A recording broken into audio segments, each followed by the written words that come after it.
આવનારા સમયની અંદર ગુજરાતની કઈ એવી ફિલ્મો આવી રહી છે જે ગુજરાતીઓના મન મોહી લેવાની છે? તો 4 ફિલ્મો છે, તો પહેલા તો લાઈક કરી દો.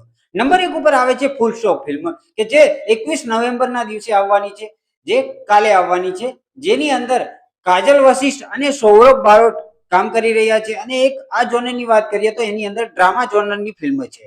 નંબર 2 ઉપર આવે છે આવવા દે ફિલ્મ, કે જે 28 નવેમ્બરના દિવસે રિલીઝ થવાની છે, જેની અંદર પરીક્ષિત તન્મનિયા, કુંપલ પટેલ અને હેમંત ખેર જે કોમેડી અને ડ્રામા ફિલ્મ તરીકે બનાવવામાં આવી છે. નંબર 3 ઉપર આવે છે ફિલ્મ જીવ, કે જે 12 ડિસેમ્બરના દિવસે રિલીઝ થવાની છે, જેની અંદર ધર્મેન્દ્ર ગોહિલ અને સંધ્યા ડાંગરના માટે વેઇટ કરી રહ્યા છો, તો એમની ફિલ્મ આવી રહી છે. જોનરની વાત કરીએ તો આ ડ્રામા ફિલ્મ કહેવાય ને કે ડ્રામા જોનરની આ ફિલ્મ છે. એની પછી નંબર 4 ઉપર આવે છે વંદે ભારત વાયા યુએસએ.